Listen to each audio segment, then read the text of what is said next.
সম্মানিত উপস্থিতি, আমরা নবীজি সাল্লাল্লাহু আলাইহি সাল্লামের জীবনী নিয়ে আলোকপাত করছিলাম। নবীজি সাল্লাল্লাহু আলাইহি সাল্লাম আমাদের মাঝে দেওয়া আল্লাহ তাআলার এমন এক নিয়ামত, যে নিয়ামত যার তুলনা কারোর সঙ্গে করা যায় না। আল্লাহর পরেই যার স্থান।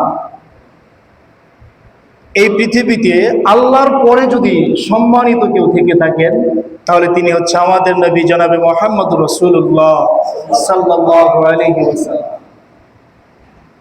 রব্বে করিম তার ব্যাপারে নিজেই অনেক সার্টিফিকেট দিয়েছেন কোরআনুল কারীমের মধ্যে। তিনি কেমন, তার সম্মান এত বেশি, তার সম্মান এত বেশি, যাকে কোরআনুল কারীমের কোথাও আল্লাহ সুবহানাহু ওয়া তাআলা নাম ধরে সম্বোধন করেন নাই।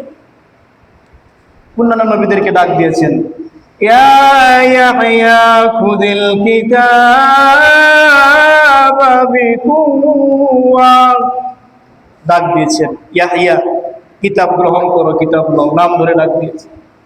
ইয়া ঈসা ইন্নী মুতাওয়াফফিকা ওয়া রাফিউকা ইলাইয়া ওয়া মুতাহহিরুকা মিনাল্লাযীনা কাফারু, ডাক দিয়েছেন হে ঈসা, আমি তোমাকে আসমানে উঠায় নিচ্ছি, ডাক দিয়েছেন। মুসাকে ডাক দিয়েছেন, অন্যান্য পয়গম্বর ইব্রাহিম আলাইহিস সালামকে ডাক দিয়েছেন। কিন্তু আমার নবী জনাবে মুহাম্মদ রাসূলুল্লাহ সাল্লাল্লাহু আলাইহি সাল্লাম এত বেশি সম্মানী, যাকে আল্লাহ সুবহানাহু ওয়া তাআলা কখনো নাম ধরে ডাক দেন নাই। কখনো ডাক দিচ্ছেন তোহা মা আনজালনা আলাইকাল কুরআনা লিতাশকা, ডাক দিয়ে সম্বোধন করে বলছেন তোহা, আমার নবীজির একটি নাম, সুবহানাল্লাহ বলেন। তোহা, হে পয়গম্বর, মা আনজালনা আলাইকাল কুরআনা লিতাশকা, আমি তো কোরআন এই জন্য নাযিল করি নাই যে আপনাকে আমি কষ্টের মধ্যে ফালায় দিব, কষ্টের মধ্যে নিপতিত করব, এই জন্য কোরআনুল কারীম আমি নাযিল করি নাই। বলুন না সুবহানাল্লাহ। কোরআনুল কারীম যখন হযরত জিবরাইল আলাইহিস সালাম আল্লাহ তাআলার পক্ষ থেকে নিয়ে আসতেন, নবীজি সাল্লাল্লাহু আলাইহি সাল্লাম পর্যন্ত পৌঁছায় দিতেন, কোরআনুল কারীম বলেন নাযালা বিহির রূহুল আমিন আলা কলবিকা লিতাকুনা মিনাল মুনদিরিন বিলিসানিন আরাবিয়্যিম মুবিন। মোহাম্মদ হরগিজ না গুফতা তা না গুফতা জিবরাইল, জিবরাইল হরগিজ না গুফতা তা না গুফতা রব্বে জালিল। নবীজি কখনো বলেন নাই যতক্ষণ পর্যন্ত জিবরাইল তাকে না বলেছেন, আর জিবরাইল কখনো বলেন নাই যতক্ষণ পর্যন্ত স্বয়ং রব্বে কারীম আল্লাহ তাআলা তাকে বলার নির্দেশ না দিয়েছেন।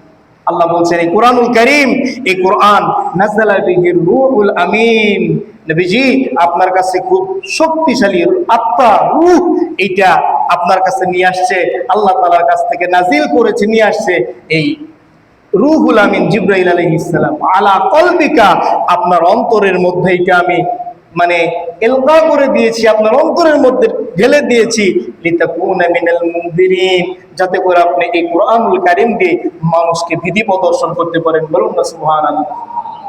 অন্য জায়গায় রব্বে কারীম বলেন এই কিতাব আমি নাজিল করেছি মানবতাকে, সমস্ত মানুষকে জাহান্নাম থেকে বের করে জান্নাতের দিকে নিয়ে যাওয়ার জন্য। কিতাবুন আনজালনাহু ইলাইকা লিতুখরিজান নাসা মিনাজ যুলুমাতি ইলান নূর, সূরা ইব্রাহিম 2 নম্বর আয়াত। এই আয়াতের মধ্যে রব্বে কারীম বলেন এই কিতাব যা আমি নবীজি তোমার উপরে নাযিল করেছি, লিতুখরিজান নাসা মিনাজ যুলুমাতি ইলান নূর, যাতে করে মানবতাকে, পৃথিবীর মানব মণ্ডলীকে এই জাহান্নামের অন্ধকার থেকে বের করে করে আপনি জান্নাতের আলোর দিকে নিয়ে যেতে পারেন।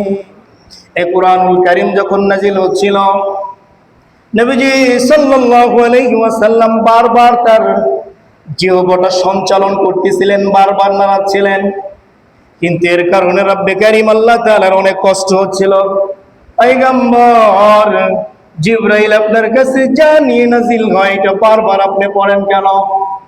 লা তুহাররিক বিহি লিসানাকা লিতাজালা বিহি লা তুহাররিক বিহি লিসানাকা লিতাজালা বিহি ইন্না আলাইনা জামাআহু ওয়া কুরআনা।